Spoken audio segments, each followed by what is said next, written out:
जैविक खाद में आज हमारे पास में कई सारे विकल्प हैं, जैसे सड़ी हुई गोबर की खाद, फसलों से तैयार की गई हरी खाद, मुर्गी के द्वारा बनाई गई पोएट्री फॉर्म की खाद और सबसे सस्ती नेपेड कंपोस्ट खाद व वर्मी कंपोस्ट खाद।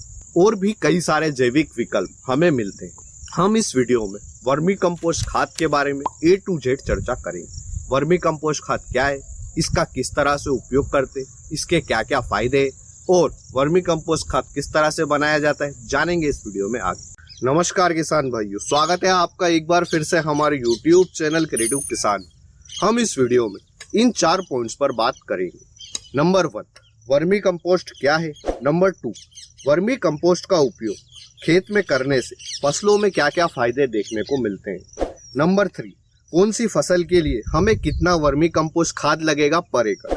नंबर 4, वर्मी कंपोस्ट बनाने की विधि। इन चारों पॉइंट्स पर एक एक करके डिटेल में चर्चा करेंगे और इसके साथ ही वीडियो के अंत में मैं आपको यह भी बताऊंगा कि आप किस तरह से वर्मी कंपोस्ट खाद से पैसे कमा सकते हैं।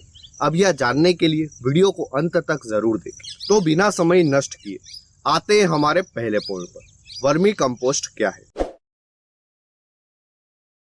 कार्बनिक पदार्थों जैसे गोबर, भूसा, सूखी घास और सब्जियों के छिलके आदि के द्वारा केंचुओं की सहायता से खाद बनाने की प्रक्रिया को वर्मी कंपोस्टिंग कहते हैं और केंचुए इन्हें खाकर जो उत्सर्जित करते उसे वर्मी कंपोस्ट कहते हैं। आसान भाषा में बोले तो केंचुए के द्वारा तैयार किए गए खाद को हम वर्मी कंपोस्ट खाद कहते हैं। केंचुए 2 तरह के होते हैं, पहले जो कि मिट्टी को खाते और दूसरे जो कि कार्बनिक पदार्थ जैसे गोबर और फसलों के अवशेष को खाते। कार्बनिक पदार्थ खाने वाले केंचुए की मुख्यतः 2 प्रजाति मशहूर।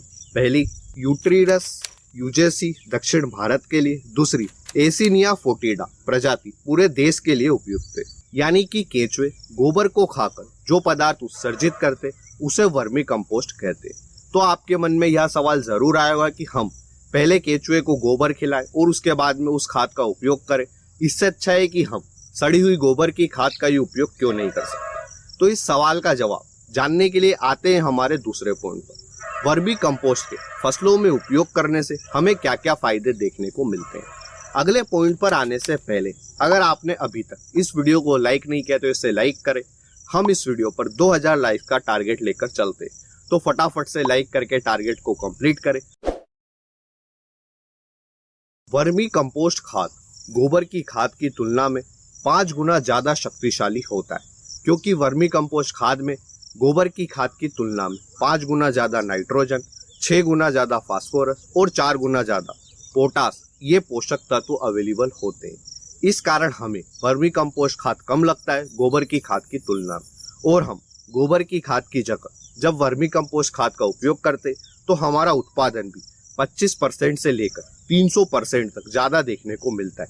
300% यानी कि 3 गुना उत्पादन। अब आपके सवाल का जवाब मिल गया होगा कि सड़ी हुई गोबर की खाद की तुलना में हमारा वर्मी कंपोस्ट खाद कितना ज्यादा उपयुक्त रहता है और इससे कितना ज्यादा शक्तिशाली रहता है। इसलिए हम पहले केंचुए को गोबर खिलाते हैं और उसके उत्सर्जन से जो वर्मी कंपोस्ट खाद बनता है उसका उपयोग खेतों में करते हैं। इसके अलावा भी हमें वर्मी कंपोस्ट खाद के कई सारे फायदे देखने को मिलते हैं, जिनमें से कुछ फायदे इस प्रकार है। हम जिस खेत में वर्मी कंपोस्ट खाद का उपयोग करते उसमें खरपतवार कम से कम उगते हैं और फसलों पर कीटों का अटैक भी कम से कम देखने को मिलता है और खेत में दीमक पूरी तरह से खत्म हो जाते हैं। मिट्टी की उपजाऊ क्षमता बढ़ती है, मिट्टी भुरभुरी होती है, जिस कारण इसमें जल धारण करने की क्षमता रहती है। और जहां आपकी एक फसल के लिए 5 सिंचाई लग रही थी, वहां पर अगर आप वर्मी कंपोस्ट खाद का उपयोग करते तो आपकी 2 या 3 सिंचाई में ही उतना ही उत्पादन देखने को मिलता है। जब हम रासायनिक खाद का उपयोग अपने खेतों में करते हैं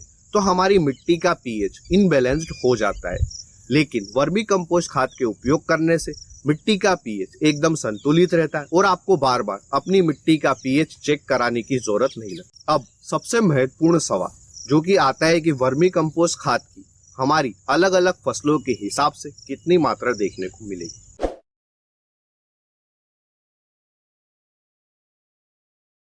तो वर्मी कंपोस्ट खाद अलग अलग फसलों के हिसाब से चेंज होता रहता है। जैसे सब्जी वर्गीय फसलों में 4 से 5 टन प्रति एकड़ इसकी मात्रा लगती है, तो वहीं खाद्यान्न फसलों में 2 से 3 टन मात्रा लगती है और जो भी दर्शक हमारा यह वीडियो देख रहे और वे गार्डनिंग करते हैं तो उनको प्रति गमले 100 ग्राम वर्मी कंपोस्ट खाद की मात्रा लगती है। अब यह मात्रा जैसे जैसे आप वर्मी कंपोस्ट खाद का उपयोग करने लगते हैं वैसे वैसे कम होने लगती है। वर्मी कंपोस्ट खाद हमें 10,000 रुपये टन के हिसाब से भी मिलता है तो भी हमारा उस फसल में खाद का खर्चा काफी ज्यादा आएगा।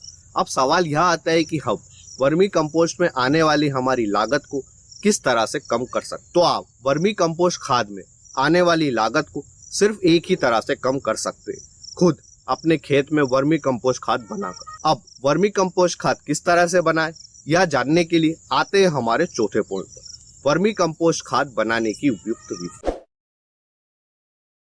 वर्मी कंपोस्ट खाद बनाने के लिए हमें 4 सामग्री लगेगी। पहला ग्रो बैग, दूसरा गोबर, तीसरा नीम के पत्ते व फसल के अवशेष, चौथा केचुए और एक छायादार जगह। आप सबसे पहले ग्रो बैग को किसी छायादार पौधे के नीचे रख दें जहां पर सूर्य का प्रकाश छन के आता हो और सूर्य का प्रकाश कम आता हो, ताकि हमारे केचुए सूर्य के प्रकाश से मरे नहीं।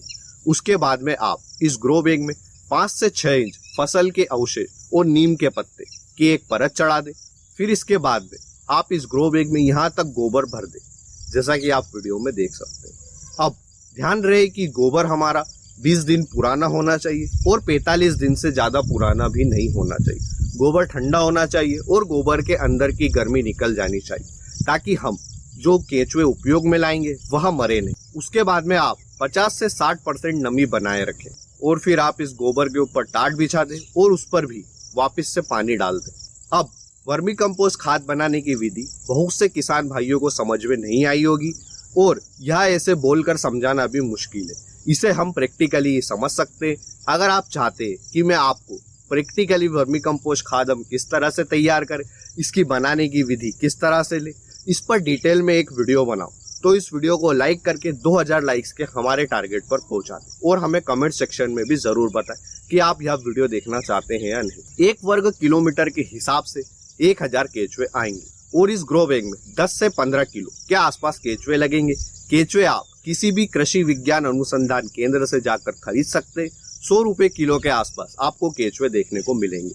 जब आप 1000 केचुए अपने ग्रो बैग में डालते हैं तो ये 3 महीने में 9000 हो जाते हैं। इस तरह आपको वर्मी कंपोस्ट खाद जो कि पहली बार 60 से 70 दिन में मिलेगा, वह दूसरी बार 40 से 45 दिन में ही मिलने लग जाएगा और धीरे धीरे आपके ग्रो बैग में केचुए की संख्या दिन प्रतिदिन बढ़ती जाएगी। इस वीडियो में दी गई जानकारी अगर अच्छी लगे तो वीडियो को लाइक और शेयर करें और अभी तक हमारे चैनल को सब्सक्राइब नहीं किया है तो इसे सब्सक्राइब अवश्य करें। धन्यवाद किसान भाइयों। जय जवान जय किसान।